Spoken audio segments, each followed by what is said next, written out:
Whatever you are doing, bring love and a positive attitude into it.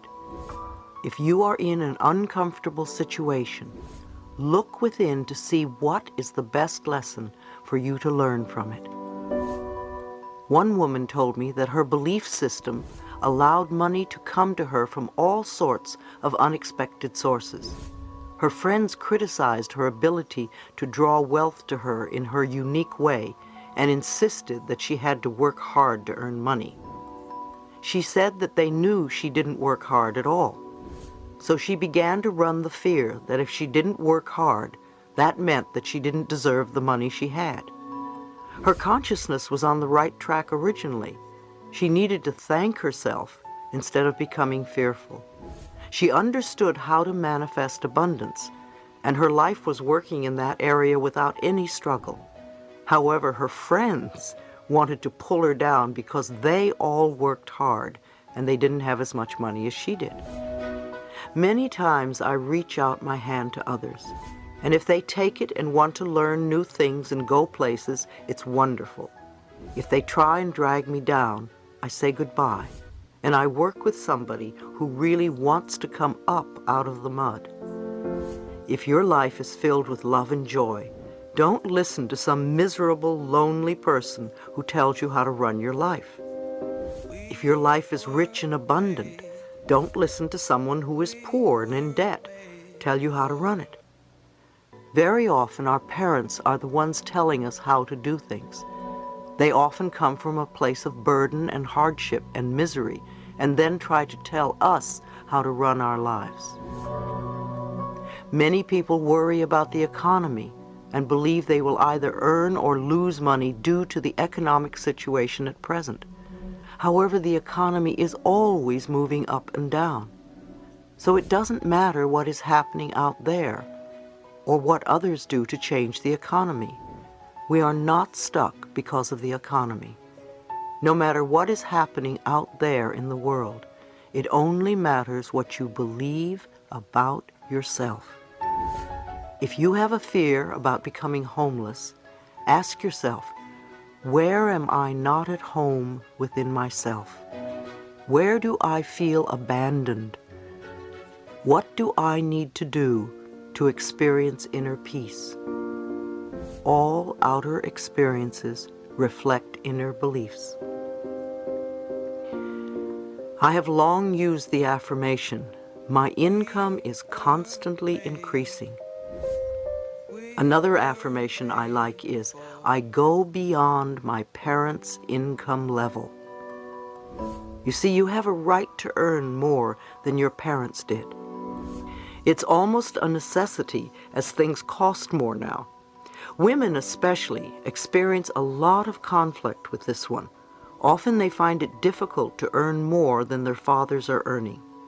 They need to go beyond their feelings of not deserving and accept the abundance of financial wealth that is their divine right. Your job is only one of many channels of an infinite source of money. Money is not the object of your right work. Money can come to you in many ways and from many avenues. No matter how it comes, accept it with joy and as a gift from the universe. A young lady was complaining that her in-laws were buying her new baby all sorts of nice things and she could not afford to buy anything. I reminded her that the universe wanted that baby to be well supplied with an abundance of all good and used the in-laws as a channel to supply it. She then could be grateful and appreciate the way in which the universe was providing for her baby. Relationships on the job. The relationships we create at work are similar to the relationships we have as a family. They can be healthy or they can be dysfunctional. A woman once asked me, as a person who is usually positive, how do I deal with people in a work environment who are constantly negative? First of all, I thought it interesting that she was in a work environment where everybody was negative when she said she was positive. I wondered why she was attracting negativity to her. Perhaps there was some negativity within her that she did not recognize. I suggested that she start to believe for herself that she always worked in an area where it was peaceful and joyful, where people really appreciated each other and life as a whole, where there was respect on all sides. Instead of complaining how so-and-so had to do it his way, she could affirm for herself that she always worked in the ideal place. By adopting this philosophy, she could either help bring out the best qualities in others because they would be responding differently to her inner changes, or she would find herself in another work arena where the conditions would be as she declared. A man once told me that when he started his job, he had all these incredible instincts and his job was wonderful and sailed along smoothly. He was precise, direct, and satisfied. Suddenly he began to make mistakes every day, and I asked him what he was frightened of. Could it be an old childhood fear that was surfacing?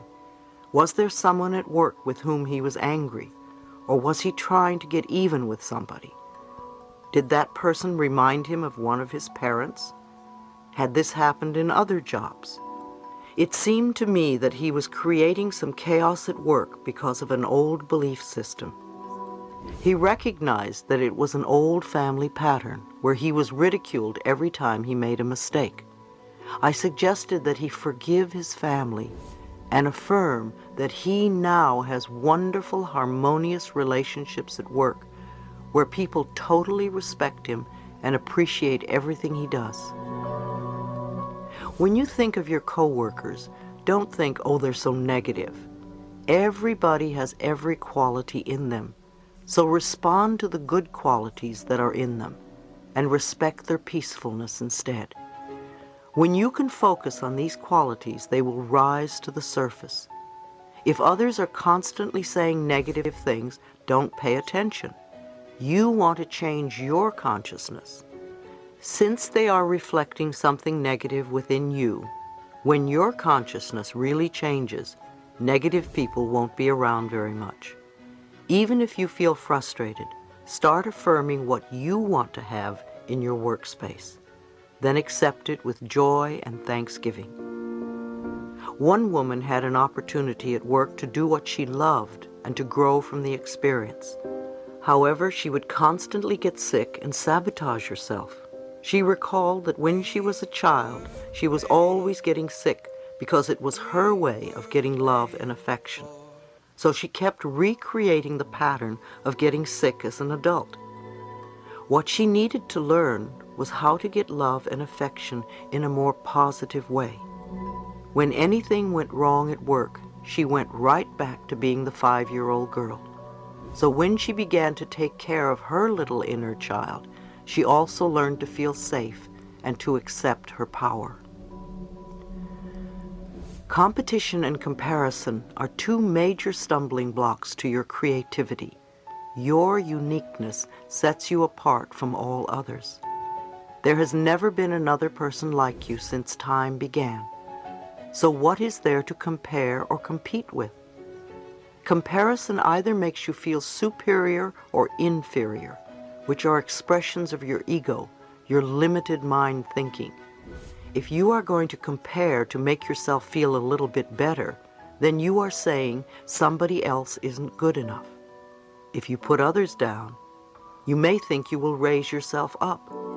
What you really do is put yourself in a position to be criticized by others. We all do this on some level, and it's good when we can transcend it. Becoming enlightened is to go within and shine the light upon yourself so that you can dissolve whatever darkness is in there. I want to say again that everything changes, and what was perfect for you once may not be anymore. In order for you to keep changing and growing, you keep going within and listening for that which is right for you in the here and now. Changing the way we do business. For the past several years, I've owned my own business. My motto has been that we open the mail and answer the phone and handle what is in front of us, and there is always plenty to do. As we did this day by day, the business grew from a few people to well over 20 employees. We established our business on spiritual principles, using affirmations to open and close meetings. We realized that many other businesses ran on competition, often condemning others or greed, and we did not want to put that energy out to others, knowing that it would come back to us. We decided that if we were going to live by the philosophy, we were not going to operate under the old concepts of doing business. If problems arose, we would spend time affirming what we wanted to change. We also had a soundproof screaming room where employees could let off steam without being heard or judged.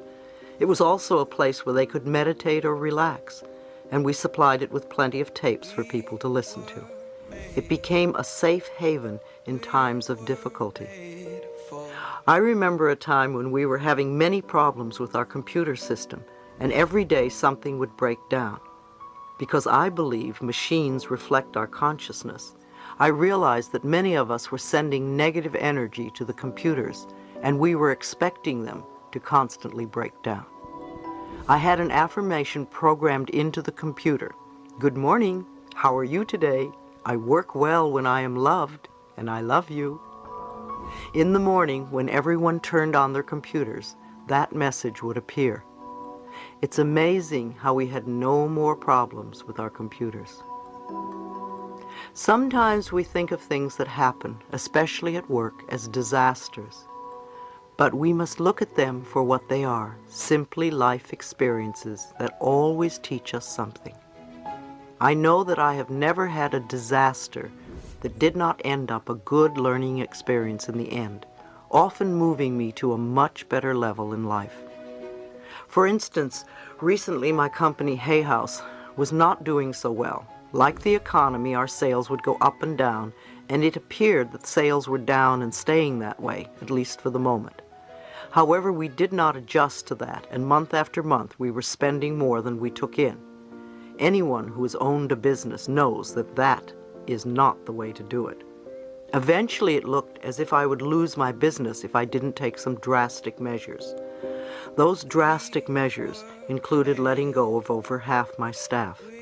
You can imagine how difficult it was for me to do that. I remember walking into the conference room where all my staff had gathered to deliver the news. I was in tears, but I knew it had to be done. As difficult as it was for all of us, I also trusted that my much-loved employees would soon find new and better jobs, and almost all of them have. Some of them have even started their own businesses and are very successful. At the darkest time, I kept knowing and affirming that this experience would turn out to be for the highest good of all concerned. Of course, everyone else assumed the worst. Rumors were flying that Hay House was belly up, not just within the people I knew, but all over the country. Our sales staff were surprised that so many business people even knew about our company, let alone its financial condition. I have to admit that we took great joy in proving these forecasts wrong. By tightening our belts tremendously, we didn't go belly up. With our smaller staff, and each of us determined to make it work, we've come through it very well. But most importantly, we have learned a lot. In the meantime, Hay House is now doing better than ever. My staff is enjoying their work, and I am enjoying my staff. Even though we are all working harder, the interesting thing is that no one feels that they have too much work to do.